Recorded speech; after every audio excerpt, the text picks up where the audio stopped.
Bonjour, cette vidéo est consacrée à la suite du cours Formation des roches sédimentaires. Troisième partie, dépôt des sédiments transportés. On a dit que les roches subissent l'érosion, يعني أن الصخور تتعرض لعملية الهت. Ces sédiments, on obtient après cette érosion des sédiments, يعني أن نحصل على عدة رواسب. Donc ces sédiments vont être après transportés. يتم نقل هذه الرواسب par différents agents, on voit les sédiments, après le transport et après que l'agent du transport diminue ou bien qu'il disparaît, يعني بعد أن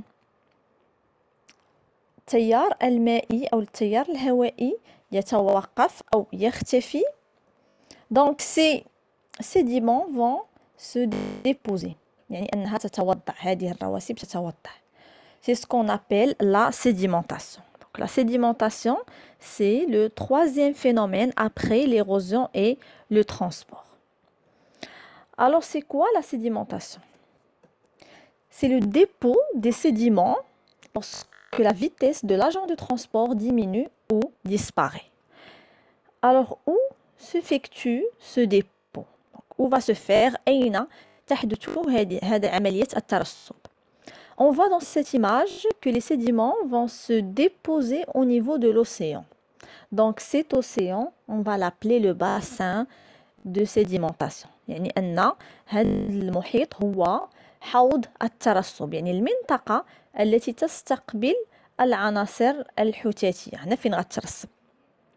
Alors les bassins sédimentaires sont différents. Donc ils peuvent être, on peut avoir l'océan, rivières, lacs, oued, et aussi donc pas seulement des bassins aquatiques. إذا ما كاينش غير الأحواض المائية، هناك أيضا أحواض قارية. Donc il y a aussi donc des bassins de sédimentation terrestre. Donc ici on a un exemple de bassin de sédimentation aquatique et ici un bassin de sédimentation qui est terrestre. On a par exemple ce rocher lorsqu'il va subir l'érosion, donc les sédiments vont être transportés et déposés au bas de la pente. يعني أن هذوك العناصر الحوتاتية سيتم نقلها وتترسب في أسفل المنحدر. Donc les bassins, lorsqu'on entend le mot bassin sédimentaire, pas forcément aquatique. La plupart sont aquatiques, mais il y a aussi des bassins sédimentaires qui sont terrestres, carrés. Alors, il y a deux types de sédimentation. Il y a une sédimentation détritique et une sédimentation qui est chimique. On va voir pourquoi. On a dit que les sédiments qui sont transportés peuvent être solides comme les galets, les graviers, les sables, l'argile, et ils peuvent être dissous dans l'eau. C'est pour cela qu'il y a deux différentes façons de se déposer. إذا كاين جوج طرق ديال ترسب الرواسب. Donc pour les sédimentations détritiques, ترسب الحوتاتي, on va voir comment on va s'effectuer, puis on va passer après à la sédimentation chimique, يعني ترسب المواد الدائبة في الماء, كيف تتم هذه العملية. On commence par la sédimentation chimique. Non, on va commencer par la sédimentation détritique. Donc la sédimentation détritique, on le voit dans cette image, on a différents sédiments qui se sont déposés. Donc selon leur taille, on remarque qu'il y a les gros sédiments en amont et en aval les petits sédiments. On appelle ça un granoclassement.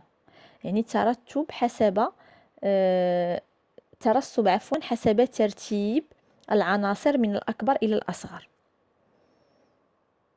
On appelle ça aussi une sédimentation qui est horizontale. Pourquoi? Parce qu'on a aussi une sédimentation qui est verticale. Et là aussi, on a un granoclassement, des plus petits vers les plus gros sédiments. Alors pourquoi est-ce que ces sédiments sont déposés par granoclassement, bien selon un granoclassement? Parce qu'il y a différents facteurs qui influencent cette sédimentation. يعني كاين عدة عوامل تؤثر في عملية الترسب. Parmi ces facteurs, on a la taille des sédiments, on a la vitesse du courant et la pente. إذا من بين العوامل التي تؤثر في الترسب قد العناصر وسرعة التيار وأيضا الانحدار اللي عندنا. Alors on va passer maintenant au deuxième type de sédimentation qui est chimique. Alors la sédimentation chimique, on a pris comme exemple une lagune. Une lagune, donc c'est une étendue d'eau qui est peu profonde.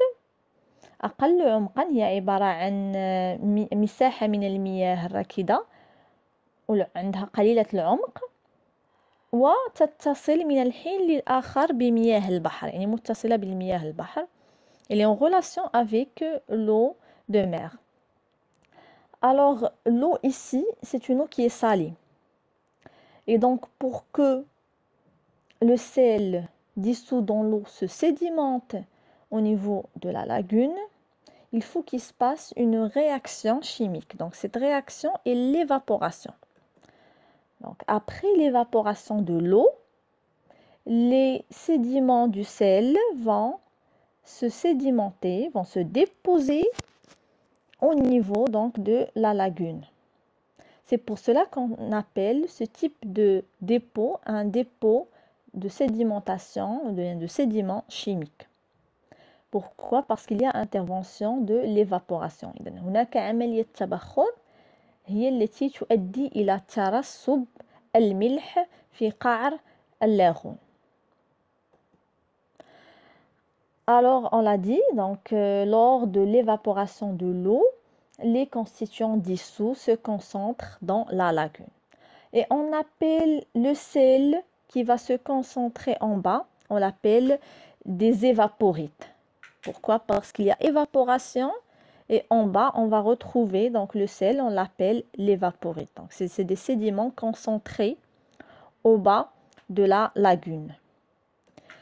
Alors il y a un autre type de sédimentation, on l'appelle biochimique. Bio, vie, chimique. Donc pourquoi? Parce qu'il fait intervenir des êtres vivants. C'est une sédimentation chimique, mais par intervention des êtres vivants, comme par exemple l'exemple qu'on a là, les corails. Donc les corails, donc un récif corallien, اللي هو شعاب مرجانية. Alors c'est ça, هو اللي عندكم هنايا. Donc ces récifs, c'est des formations rocheuses calcaires. Ce calcaire, il s'est précipité par l'intervention des corails. يعني الكوراي هي عبارة عن حيوانات fixe ثابتة. C'est elle qui a provoqué la précipitation du calcaire pour former donc ces formations calcaires qu'on a ici. C'est une sédimentation chimique mais qui fait intervenir des êtres vivants. Alors pour résumer, la sédimentation, c'est le dépôt des sédiments transportés. Le dépôt peut être des sédiments détritiques et il peut y avoir des dépôts de sédiments chimiques. Alors le dépôt des sédiments détritiques, c'est le dépôt des particules solides déposées selon un granoclassement vertical ou horizontal. Le dépôt des sédiments chimiques, c'est la précipitation des éléments donc dissous dans l'eau après l'évaporation de l'eau.